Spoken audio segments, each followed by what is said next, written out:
ഓം ശാന്തി. ഭഗവാന്റെ മഹാവാക്യങ്ങൾ കേൾക്കാം.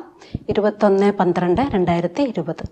बाप कहते हैं, मीठे बच्चे, तुम अभी होलीस्ट ऑफ द होली बाप की गोद में आए हो. तुम्हें मनसा में भी होली बनना है. എന്ന് ബാബ ഓർമ്മിപ്പിക്കുകയാണ് മധുരസന്താനങ്ങളെ. ഇപ്പോൾ നിങ്ങൾക്ക് പരമപവിത്രമായ ബാബയുടെ മടിത്തട്ട് ലഭിച്ചിരിക്കുകയാണ്. ഈശ്വരൻ എന്ന് പറഞ്ഞാൽ പരമപവിത്രമാണ്. അങ്ങനെയുള്ള അച്ഛൻ്റെ മടിത്തട്ടാണ് ഇപ്പോൾ നമ്മൾ കുട്ടികൾക്ക് ലഭിച്ചിരിക്കുന്നത്. അതുകൊണ്ട് നിങ്ങൾക്ക് മനസ്സുകൊണ്ട് പോലും എങ്ങനെ ഇരിക്കണം? പരമ പവിത്രമായ അവസ്ഥയിലിരിക്കണം. മനസ്സ് പോലും ഹോളി, അതായത് അർത്ഥം പവിത്രമായിരിക്കണം. പ്രശ്ന, ഹോളിയസ്റ്റ് ഓഫ് ദി ഹോളി ബച്ചോं का नशा और निशानियां क्या होगी? ചോദ്യതാണ്, പരമ പവിത്രമായ കുട്ടികളുടെ ലഹരിയും അടയാളങ്ങളും എന്തൊക്കെയാണ്? പരമപവിത്രമായ കുട്ടികളുടെ ലഹരി എന്തായിരിക്കും? അവരുടെ ഉള്ളിലുള്ള അടയാളങ്ങൾ എന്തൊക്കെയാണ്? ഉത്തർ, ഉന്നെ നശാ ഹോഗ കി ഹംനെ ഹോളിയസ്റ്റ് ഓഫ് ദി ഹോളി ബാപ് കി ഗോദ് ലീ ഹെ. ഉത്തരം, അങ്ങനെയുള്ള കുട്ടികൾക്ക്, പരമപവിത്രമായ കുട്ടികൾക്ക് ഉള്ളിൽ ലഹരി ഉണ്ടായിരിക്കും. ഏത് ലഹരി? നമ്മൾ പരമപവിത്രമായ ബാബയുടെ മടിത്തട്ട് സ്വീകരിച്ചിരിക്കുകയാണ്.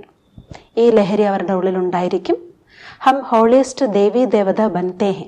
പിന്നെയോ നമ്മൾ പരമപവിത്രമായ ദേവി ദേവതകളായി മാറുകയാണ്. ഉസ്കെ അന്തർ മനസാമേം ഭി ഖരാബ് ഖ്യാലത്ത് ആ നഹി സക്തേ. അവരുടെ മനസ്സിൽ പോലും, അവരുടെ ഉള്ളിലെ മനസ്സിൽ പോലും ഒരിക്കലും മോശമായ ചിന്തകൾ വരികയില്ല. വഹ് ഖുഷ്ബുദാർ ഫൂൽ ഹോത്തേ ഹെ. ആ കുട്ടികൾ സുഗന്ധമുള്ള പുഷ്പങ്ങളായിരിക്കും.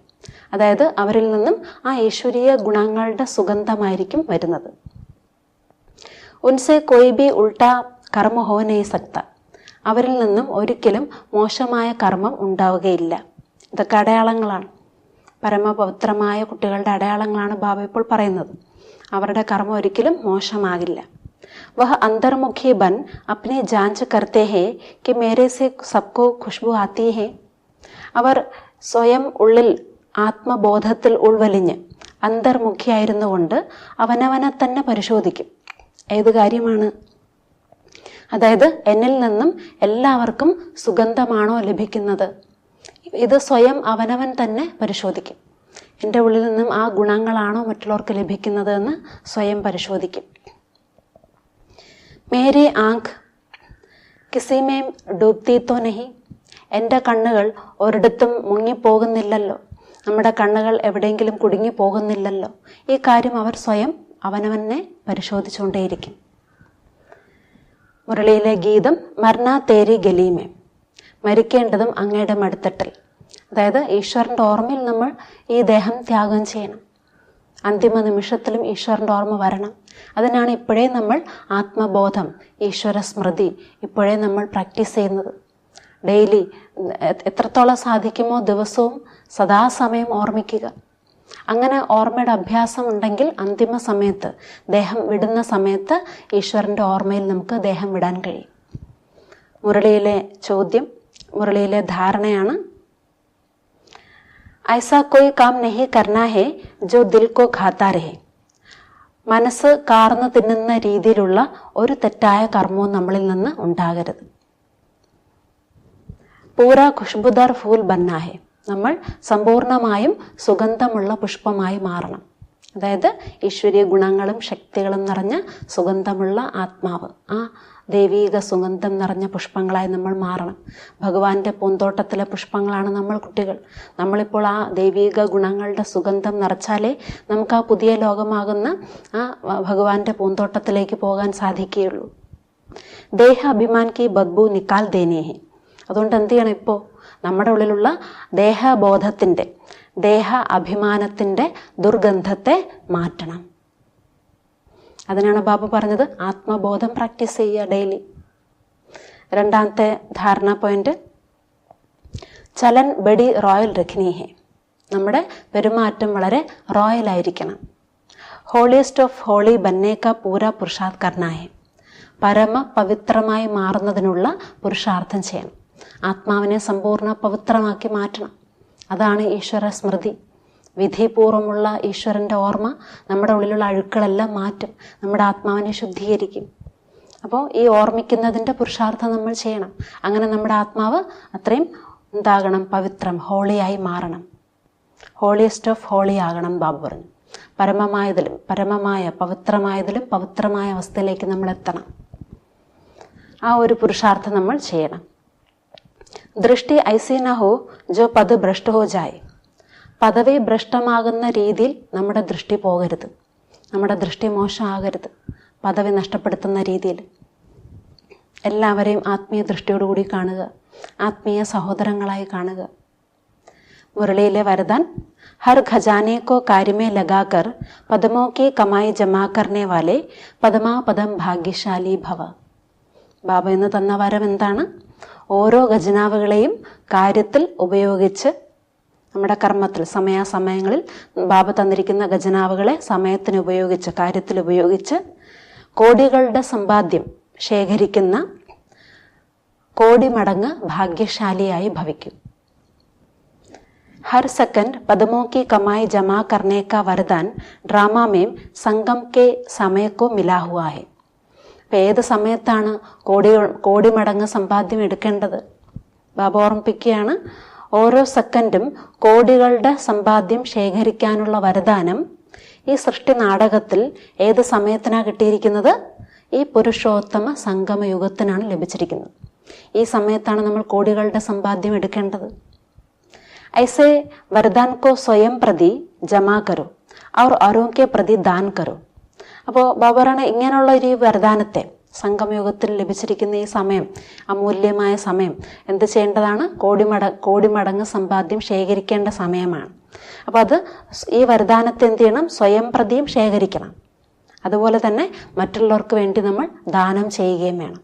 ബാബ തന്ന ഖജനാവുകളെ മറ്റുള്ളവർക്കും ദാനമായിട്ട് കൊടുക്കണം. ऐसे ही संकल्प के खजान को ज्ञान के खजाने को स्थूल धन रूपी खजाने को कार्य में लगाकर पदमों की कमाई जमा करो. അപ്പൊ ബാബറൻ എന്തൊക്കെയാണ് ഖജനാവുകൾ? അതായത് നമ്മളെ പ്രതി നമ്മൾ സമ്പാദിക്കണം ഈ ഖജനാവുകൾ, അതുപോലെ ഈ ഖജനാവുകൾ മറ്റുള്ളവർക്ക് കൊടുക്കുകയും വേണം. അപ്പൊ ഏതൊക്കെയാണ് ആ ഖജനാവുകൾ? സങ്കല്പത്തിന്റെ ഖജനാവുകൾ, പിന്നെ ജ്ഞാനത്തിൻ്റെ ഖജനാവുകൾ, ബാബ തരുന്ന ഈശ്വരീയ ജ്ഞാനത്തിൻ്റെ ഖജനാവ്, പിന്നെയോ ഈ ലോകത്തിലെ സ്ഥൂലമായ ധനമാകുന്ന ഖജനാവ്, സ്ഥൂലധനത്തിൻ്റെ ഖജനാവ്. ഇതിനെയൊക്കെ എന്ത് ചെയ്യണം? ഈശ്വരീയ കാര്യത്തിൽ ഉപയോഗിച്ച് കോടി മടങ്ങ് സമ്പാദ്യം ശേഖരിക്കണം. क्योंकि इस समय स्थूल धन भी ईश्वरार्थ समर्पण करने से एक नया पैसा एक रत्न समान वैल्यू का हो जाता है. അപ്പം ബാബ പറയാണ്, അപ്പം എല്ലാം ശേഖരിക്കാൻ പറഞ്ഞു, എല്ലാ ഖജനാവുകളും സമ്പാദിക്കണം. കാരണം ഈ സമയം ഈ സ്ഥൂലമായ ധനം പോലും ഈശ്വരീയ സേവാർത്ഥം അർപ്പിക്കുമ്പോൾ, ഭഗവാന്റെ കാര്യത്തിൽ സമർപ്പണം ചെയ്യുമ്പോൾ ഒരു നയാ പൈസ എത്ര വിലയാണ്, എത്ര മൂല്യമുള്ളതായി മാറും? ഒരു നയാ പൈസ ബാബറാണ് ഒരു രത്നത്തിന് സമാനം മൂല്യമുള്ളതായി മാറും. തോ ഇൻ സർവ ഖജാനോ കോ സ്വയം പ്രതി വ സേവാക്യ പ്രതി കാര്യമേ ലഗാവോ. അതുകൊണ്ട് എന്ത് ചെയ്യണം?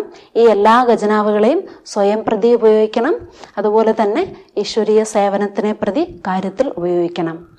തോ പദമാപദം ഭാഗ്യശാലി ബൻ ജായെങ്കിൽ, അങ്ങനെ നിങ്ങൾക്ക് കോടി മടങ്ങ് ഭാഗ്യശാലിയായി മാറാൻ സാധിക്കും.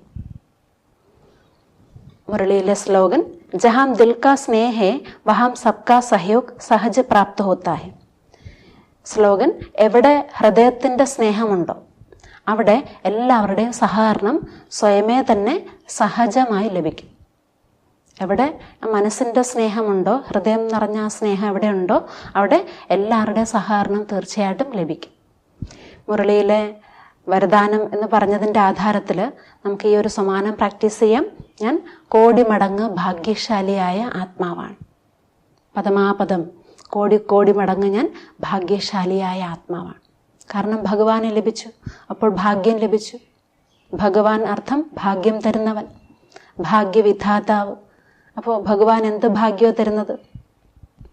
ഈ സമയത്ത് സ്വയം ഭഗവാനുമായിട്ടുള്ള കൂടിക്കാഴ്ച നടത്താനുള്ള ഭാഗ്യം നമുക്ക് ലഭിക്കുകയാണ്.